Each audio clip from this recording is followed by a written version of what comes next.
Ви благодарам, почитувам председателя. И покрај тоа што гестот кој што го направи господинот Мисовски со каменот, еве се свати како гест за исмејување, но сепак на почетокот од моето излагање имам една забелешка до вас, конкретно почитувам председателя на комисијата, кој што не изреагиравте на начин на кој што треба да се изреагира кога во Собранието на Република Македонија се внесуваат предмети, доколку истите не биле пријавени соодветно уредно на пријавница, за да се искористат во еден говор на одреден пратеник. Вакви предмети кои што своеволно, мислам, се може да се кажа дека се ладно оружје, да биде внесено во Собранието на Република Македонија и тоа од заменик председател на Собрание и со нив го да се мафта овдека пред пратениците, извинете, но во најмала рака е загрозена безбедноста и на пратениците и на целокупниот персонал во Собранието.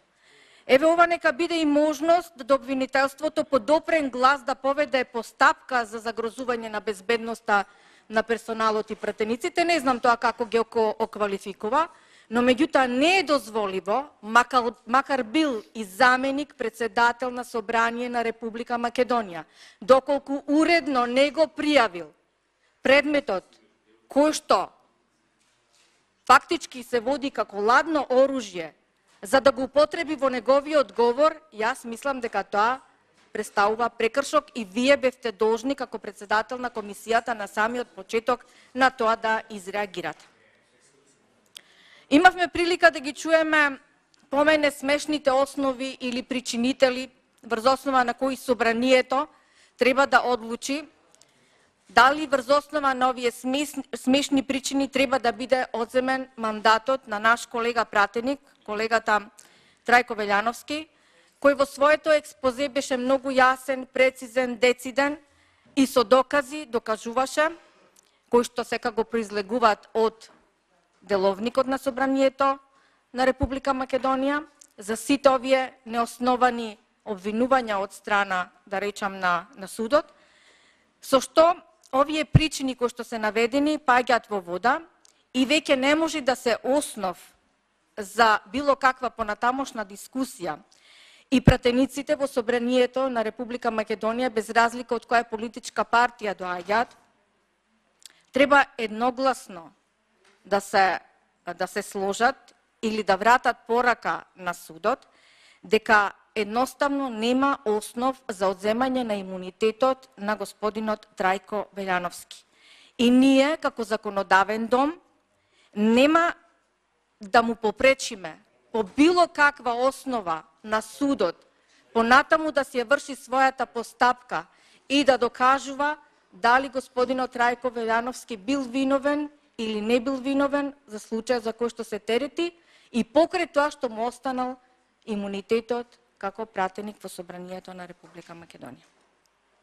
Не може заради некој нарачател кој си зел за право да им нарачува на судиите што и како треба да прават, ние колегите на пратеникот Трајко Велјановски да бидиме во најмала рака гилјотиња, да го урнисаме неговиот дигнитет и интегритет кој што го имаше 3 мандати како председател или како спикер на Собранието на Република Македонија.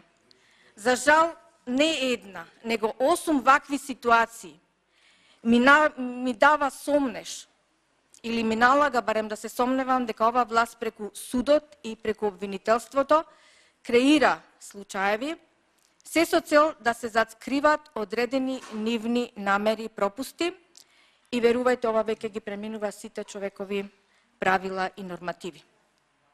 И сега е прашањето зошто ова се прави. Зошто токму последна година од настанот се терети господинот Трајко Велјановски, ако обвинителството имаше докази против Велјановски како што и сега тврдат и барат да му се одземел имунитетот за да може судот да ја применува мерката на притвор, бидејќи имало можност истиот да влијае на други сведоци, сега имаме на навистина исклучително трагикомична ситуација и сега се поставува една друга теза. Затоа што обвинителството за еден ваков пропуст треба да си сноси одговорност за неговата непрофесионалност, што дозволила господинот Велјановски повеќе од 1,5 година да има можност да влие на одредени сведоци за случајот 27. април. Бидејќи многу јасно, како што кажав, господинот Велјановски јасно прецизира и образложи дека еве неговиот телефон, како што кажува дека, мислам дека кон крајот на ноември, кажа 2017 година, бил одземен за вештачење, а тек во јануари 2018 година дал исказ во обвинителството врз основа на истите овие причинители врз кои што сега истиот се терети. И сега се поставува прашањето зошто уште тогаш, заедно со останатите 33 кои се терета за терористичко загрозување на уставниот поредок, господинот Велјановски не бил приведен и зошто се чекало 1 година обвинителството да му текни да бара одговорност од господинот Велјановски. Зарем ова не е доволен доказ за целокупната игра која што повеќе од 2 години, како што кажа и пред мене мојот колега, оваа власт ја игра. За жал, моите колеги пратеници од парламентарното мнозинство се само соучесници во ваквите валкани нивни игри. Еве мене ми интересира, не знам, не сум информирана, можеби колегите од позицијата ќе кажат, зошто обвинителството не ги зел вашите телефони, почитувани колеги, барем на оние кои што внатре го организиравте пучот и изборот на господинот Талат Џафери за председател на собранието, за да видат со кој сте се договарале, како ја искреиравте целата таа ситуација, после завршена утакмица се дават 2 гола, вие ги признавате, затоа што седницата беше завршена. Како тоа го направивте? Од кого добивте изим? Зошто колегите имаат такви улоги? Добро одиграни улоги. Но вие тогаш секој од вас имаше точно прецизирана улога и убаво ја одигравте. Ама за тоа вие бевте заштитени и од судството, и од обвинителството. И сега се прашувам, што сакате сега да прикриете? Или уште подобро, што сакате во иднина да реализирате? Ако 27. беше добро исцениран и актерски добро одигран и одглумен, и многу вешто искористен за 2 други датуми, 19. октомври, 11. јануари.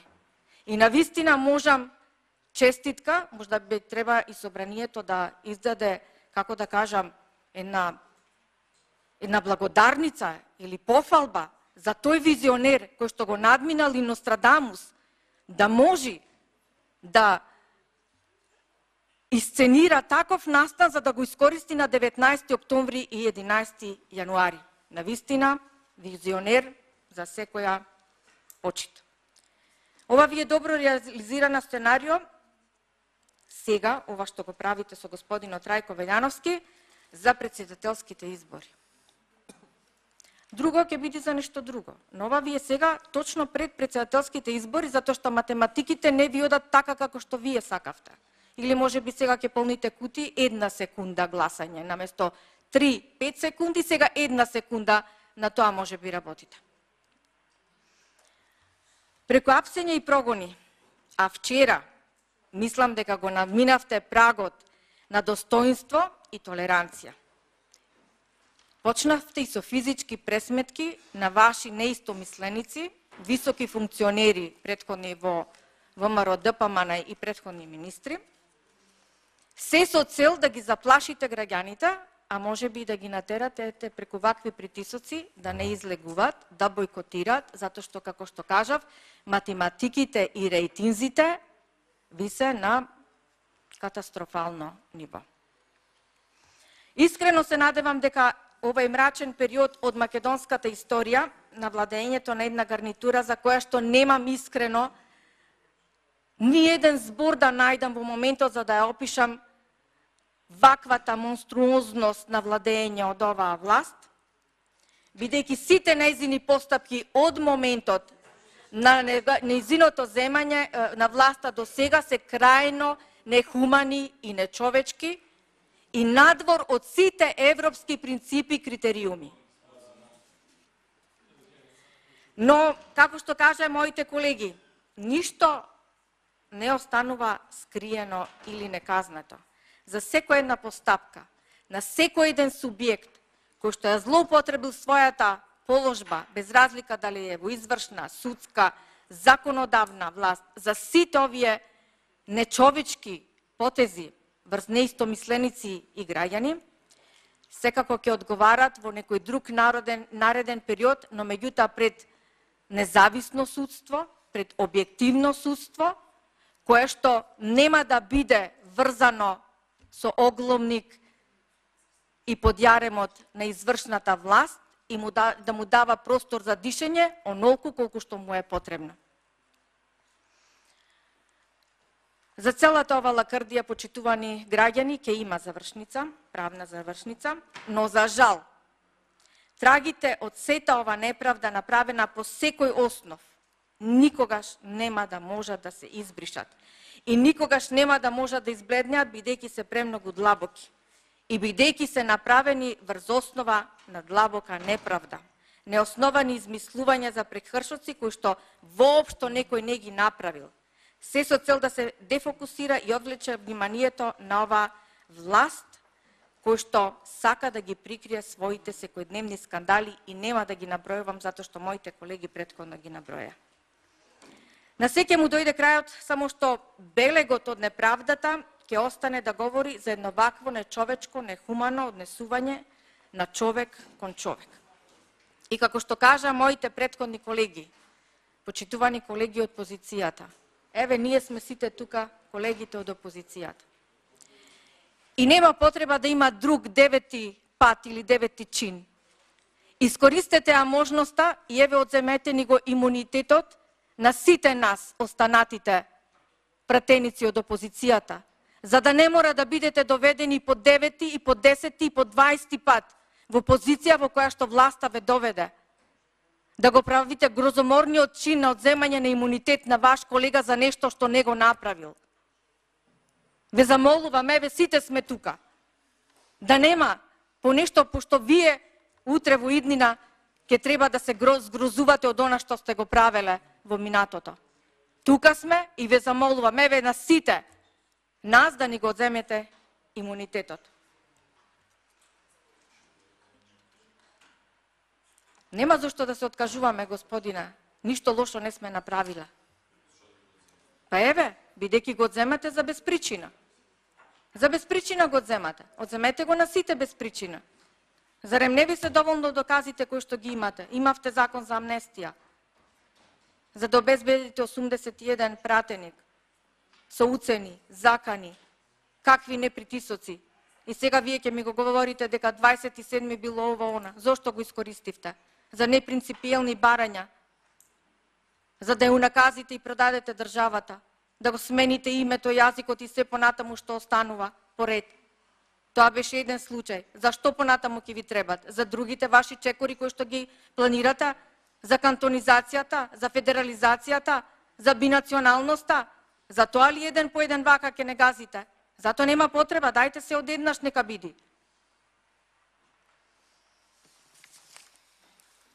Стварно е неморално и нечовечки, не знам повеќе што да кажам, очигледно не допира до нашите колеги, не сакаат ниту да говорат, ниту да се вклучат во дебата. Еве, најчовечки на крајот ми преостанува само да ги замолам, да се издигнете над сите овие неправди кои што ги прави власта.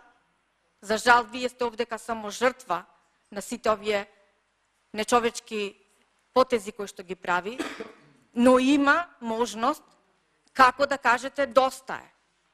Дека вие не мора да бидете нивна марионета или глина со која што можат да ве облекуваат онака како што вие сакате. Вие сте луѓе со дигнитет и интегритет и достоинство. Па макар била и ваша влада, нема право да ви го уништува вашето достоинство кое што го имате за пратеници. Дајте да го вратиме дигнитетот на пратеничката функција. Искрено да ви кажам, ми е срам да кажам дека сум дел од пратенички состав кој што до тој степен го уништи дигнитетот на пратеникот. 8 пати поред. Зошто? Има ли можност судот да ја води поставката без да се одземе имунитетот? Има можност. Зошто е ова лакрди овдека што се прави? Дајте ве молам. Немојте да ги правите овие штетни последици за кои што во иднина ќе се каете. Еве најдобро намерно од мене. Ви благодарам.